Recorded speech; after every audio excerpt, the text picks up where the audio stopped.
Alright, what's going on, guys? Hope you're having a good day. So those of you who've been playing Halo Infinite are already probably super familiar with the weapons that are available in the game. The classics, either from Infinite itself or maybe from past Halo games. But what you may not know is there are a large variety of secret guns in Infinite. These are essentially different variants of base versions that have statistical differences. For example, one may have a faster fire rate or higher damage, and they actually make the weapon completely different to the original in a lot of cases, or like significantly more viable. And to be honest, we're not exactly sure why these variants exist in the game. I have a couple of theories, but I won't get into them in this video. What I really want to do is showcase a lot of these secret weapons and explain the differences between that and the original. They're honestly a ton of fun to play with, and it's just interesting to see how this impacts the game compared to the original builds of the guns. And I hope you guys do enjoy today's video. If you do, I would really appreciate a thumbs up. It took me a long time to put all this together. If you're new to the channel, make sure to subscribe, as around 82% of you guys are not currently subbed. More Halo Infinite content coming your way, and we're almost at 500,000 subs, which is ridiculous. But the method for obtaining these weapons is a little bit interesting. I don't know if you can do it anymore. It was only around when Fiesta was available, and you could load with particular settings into a custom game that would allow these to spawn in the map. So the first one I'm going to show you is the variant of the standard assault rifle in Halo. So you can already tell that compared to the original, it's got a smaller magazine size and also a different hipfire reticle. Now, what the differences in the long shot are, it's significantly better at range, but it does have a slightly smaller magazine. It's a little bit more cut out for, I would say, like competitive play, or it would be more used for that. Its fire is way more precise compared to the original, and you will be killing slightly faster with this version, although you do sacrifice a little bit of that extra magazine capacity that you have with the standard AR, but overall I would say it is certainly much better. I guess my biggest problem with this gun, and maybe is an issue with the regular AR, you basically can kill one enemy before having to reload. It's not good at taking on multiple enemies at once, but it is slightly more specialized than the original AR, but it is pretty cool. Next, and probably my personal favorite, is the Breacher battle rifle. So this is very similar in terms of like magazine and otherwise to the standard BR in Halo Infinite, but the Breacher special because it has significantly less burst delay in between shooting the 3-round burst, and also it does have a little bit higher damage, meaning that the battle rifle Breacher can kill in 3 bursts, whereas the original will kill in 4. Some of these weapons we're going to look at come with maybe slight downsides compared to the original, but in most cases they're better. This is literally the pinnacle of it, however. It's just straight up a better version of the standard battle rifle, and I hope that at some point and in some sense or capacity we do see the Breacher in game, because it's literally the most fun gun in the game to play. This is one of the weapons you can just tangibly feel the difference, and I can't say the same for all of them, but a lot of the times the BR Breacher just straight up feels like cheating, so it's definitely one of my favorites. But next up, I'm going to take a look at the Convergence Bulldog shotgun. This is a different variant than the original shotgun in Halo Infinite that we have, and honestly, I hear a lot of people complaining about the Infinite shotgun that just doesn't really hit the same. It doesn't seem to be very good, or at least not as good as a lot of people expect. The Convergence Bulldog, however, is a completely different animal. Instead of being sort of like a spread shot, which it is, it feels a little bit more like a slug shot weapon. You can see that the actual like reticle for it is significantly tighter, but the range in which it focuses in is much longer. It can 2-shot enemies. Slight difference in magazine capacity as well. The damage seems to be a bit higher, but it's also just like focusing the shots is what really counts.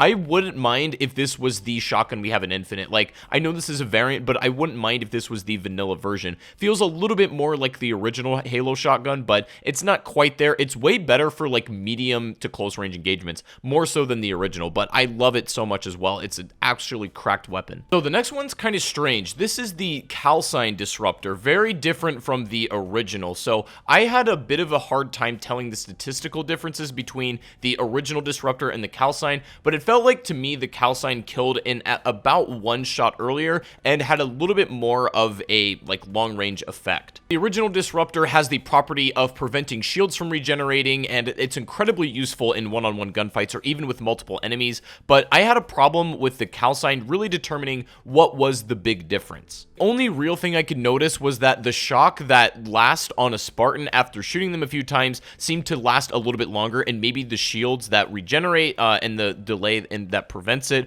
last a bit longer too. Wasn't blown away by this one, and it's totally possible it has some properties that I'm just really not aware of that make it so much better than the original, but it's the Disruptor. It's alright. It was different, it was interesting, but nothing really too crazy to write home about. So the next one I want you to take a look at is the variant of the Commando. This is the impact version. So this one was certainly stronger in terms of its DPS and damage per bullet and everything, but if you just like see the gameplay in a lot of these clips, the accuracy was so unbelievably bad it was laughable. You could kill relatively quickly with the impact Commando if you're close, but anything even medium range where it looks like it should be able to handle itself, like look at it's an actual joke. I don't know exactly what this weapon's going to be used for or if they're going to tune it or tweak it or anything, but right now this is literally worse than the base version of the Commando. As hard as that might be to believe, you know, it's not got a super impressive time to kill. Commando, like I said, on paper can kill faster, but if you use it in actual like practical battles, you're going to lose most of the time. Your bullets just go everywhere except the target. It's really impressive, to be honest. So this next one is one of my personal favorites as well, the pinpoint needler. Now obviously the original needler will track enemies to a certain degree and explode them if enough needles hit. The pinpoint needler seems to have better damage overall. It seems to requires less needles to explode, and it has a literal like tracking HUD that seems to have stronger tracking and can target multiple enemies at once. It's completely broken. If I had to make a comparison to anything, to me it feels very much like the Halo 3 needler. It's not even a contest how much better this one is, like not even just due to the auto tracking and being able to hit multiple targets, just literally everything about it is an upgrade to the original needler, which again cannot be said for all of these variants, but for some reason this one is just absolutely insane. Now after that, this one I could only get one time, so I apologize for the only clip I have, but this is a variant of the Spanker, the launcher, and this has a tracking mechanic. So obviously you fire the launcher projectile in one direction, it's going to hit wherever it hits. This one seems to have some degree of being able to track Spartans on this one. It's a much better variant just in terms of the practical advantage you'll get out of it. If you're already a good shot with the Spanker, then this one will only serve to help you, but it's absolutely ridiculous otherwise. Another really fascinating one is the unbound plasma pistol, very different to the original in Infinite. Now, a few of the key things to know is that the unbound plasma pistol is going to kill much faster than the one we currently have. As you guys know, you can fire just like regular shots by tapping the fire button, or you can hold it to charge it up, and the original plasma pistol, charging it up will fire one big projectile which will completely decimate enemy shields. Now, the unbound plasma pistol will do basically the same thing, however, this can kill in literally one shot if the enemy is close enough, and also a fully charged shot fires multiple projectiles instead of just one, so you're able to hit multiple targets with a fully charged shot. And for some reason, this particular plasma pistol, whenever I was using it, was the #1 cause of how it would crash my game. Like every time I picked it up, usually about a minute or two into using this plasma pistol, the game would just completely close on me, and it's obvious that like you're not supposed to be playing with this weapon at the moment, but I figured I would show it to you guys because it is incredibly interesting. So this next one was extremely hard to get, and like the Spanker, I could only get it one time, but this is the flex fire version of the S7 sniper rifle. As you can see immediately, the reticle is already a little bit wider and bigger, meaning it's a little bit less accurate, but you'll also notice the magazine is huge.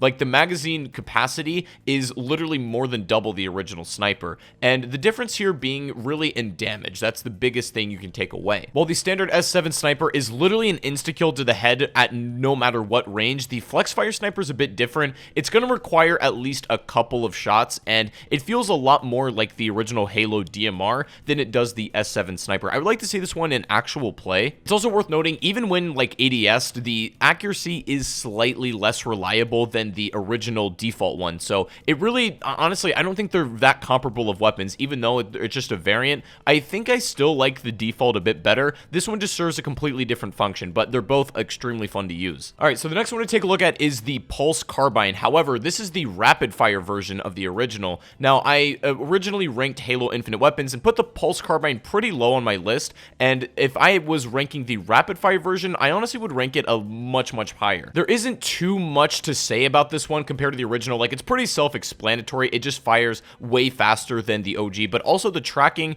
on the plasma seems to be a bit stronger, and it is going to kill faster as well. I think the big difference here is that the rapid fire pulse carbine is just like way more practical. Like, you can pair this with a bullet weapon, and even doing that strategy with the original is viable, and it's certainly done well in the right situation, but this one just works better at it. And I also think that the plasma travels faster out of this one, although I'm not entirely sure, and if it does, the difference is somewhat minuscule, but it makes this weapon significantly less painful when actually trying to put it to use. Certainly interesting to see, but I still can't say it's one of my favorite guns or even one of like my favorite of these new variants in Halo Infinite, but is interesting nonetheless. So after that, we've got the arcane sentinel beam. This one is going to be much different than the current sentinel beam we have. Now, the original, I believe, holds 250 per magazine, or at least before you have to like go and reload it. This one only holds 80, and it has significantly more recoil. However, the difference is all you really have to do is touch them with the beam, and they're already dead. Like, it dumps out ammo too quickly, but it also shreds that much faster as well. It's like kind of cheating, to be honest. Default sentinel beam honestly isn't a problem in Halo, and I think it's probably one of the more average tier weapons.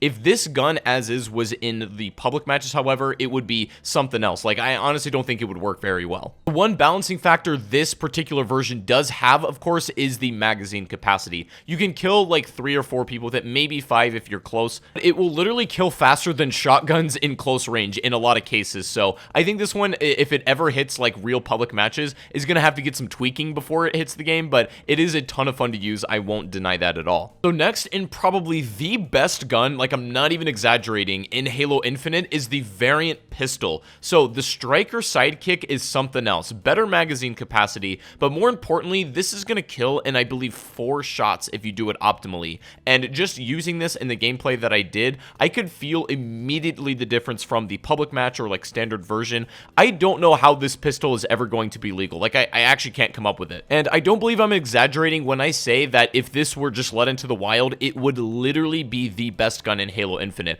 I'm not sure what it is. Perhaps it's just like the extra damage that you get per bullet combined with being able to shoot the pistol well. But if you can do that, you can just straight up break the game. The OG pistol is great as like a sidekick and is literally what it should be. It's a phenomenal weapon in Halo Infinite. You should always have one on you. But this version is just like an entirely different league. The time to kill difference isn't even in the same dimension, and I'm not sure what it is, but it also just feels more accurate than the standard default one as well. So not sure how they would go about implementing this one, but it's probably one of my favorites. So the next one I want to look at is the Riven variant of the Mangler. Now, I'm a huge fan of the default Mangler, and this one just felt like maybe a little bit better, just different. However, like the shots in between felt a bit slower, like a little bit more of a trigger delay. However, damage is slightly higher, meaning this can kill in 2 headshots rather than the 3. When I first used it, it felt a little clunky and bulky, but the damage output, if you're optimizing at the head, was like something that I had never seen before. Now, the last one I want to show you guys is the one I've been speaking of quite a bit, the Duelist Energy Sword. So this is quite contrasted from the original, not only visually it being much darker in color, but the differences being like there's less time delay in between when you swing and when you can swing again, you know, just a little bit less cooldown there. But the biggest difference is the slide speed, and you're going to see that just sort of as I use it. You can slide at criminal speeds into dimensions you shouldn't be able to reach with the Duelist Energy Sword, and if you're not sliding with this one, like you're actually just doing it wrong. I did directly compare the Energy Sword default slide speed with the Duelist, and it's not even close. I don't know if this is a bug, I don't know if it's supposed to be like this, but if they launch the Duelist Energy Sword in Halo Infinite as it is, be prepared to be shooting a lot of sliding lads. I like this one a lot because you can just easily tell the difference in movement speed with the Duelist compared to the original, and like I don't know, at this point I don't think I can really go back to the default. Now there's also a bunch of different variants of the other weapons like Gravity Hammer, and there's some ones of the Stalker Rifle that are nice that feel a lot more like the original Halo Carbine. Each weapon has its own variant, and unfortunately I wasn't able to get my hands on a few of them, but I wanted to showcase my favorite ones in this video, and hopefully 343 implements these to some degree in Infinite, as I feel like they'd make a great switch up and could honestly add a lot to the variety of gameplay, but we'll have to see. Let me know how you guys would like to see these weapon variants implemented in game. Should they be in their own particular playlist, or should they be like rare drops in regular matches? Obviously not in ranked, but in things like big team battle or quick play, maybe these will spawn very rarely and every so often, but you'll have a slight advantage over the original version of the gun. Who knows? Let me know what you guys think down below in the comment section, and let me know your favorite variant of which weapon we showcased in this video. But anyways, hope you guys enjoyed today. If you did, make sure to leave a like, subscribe if you're brand new before you go, and I do stream over on Twitch if you don't already follow me. Link to that is in the description. Other than that, have a great rest of your day, guys, and I will see you all in the next stream or the next video. Have a good one, and peace out.